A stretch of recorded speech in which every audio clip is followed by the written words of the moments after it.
Bonjour, alors depuis quelque temps je vous parle de hernie, de vésicule, de porte à quatre, de choses diverses et variées médicales, mais je ne vous ai pas parlé de l'information médicale au malade. En fait, vous vous demandez souvent pourquoi lorsque vous sortez d'une consultation chirurgicale, le chirurgien vous a dit que ça pouvait saigner, que ça pouvait s'infecter, que vous pouviez être pris éventuellement au bloc opératoire quelques heures après l'intervention.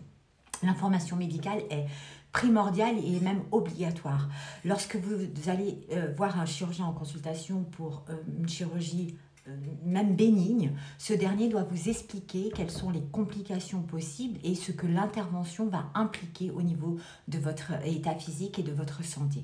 Donc, l'information au patient, c'est lui expliquer déjà sa maladie, lui expliquer l'intervention qu'il va devoir subir, ou plutôt dont il va devoir bénéficier, et c'est lui expliquer les complications possibles inhérentes à cette intervention. Par exemple, lorsque vous avez une opération de hernie, puisque nous venons d'en parler dans les vidéos précédentes, nous devons vous expliquer que cette intervention peut saigner.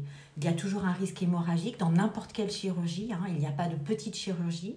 Effectivement, si le patient saigne, on gère les choses en direct ou alors on reprend le patient quelques heures après l'intervention. L'intervention peut engendrer également une infection. On introduit un élément prothétique et même si on prend toutes les mesures nécessaires pour éviter l'infection, à savoir tout est fait de manière extrêmement stérile. On met une dose d'antibiotiques de manière prophylactique, c'est-à-dire pour éviter la contamination par les germes. L'infection existe. Et puis, par exemple, dans le cas précis de la hernie, il faut parler de la récidive, c'est-à-dire que même si on fait les choses comme il faut, que le patient suit les consignes post-opératoires, que le chirurgien réalise son geste technique de façon parfaite, eh bien, la récidive existe chez tous les patients. Donc, l'information au patient est fondamentale.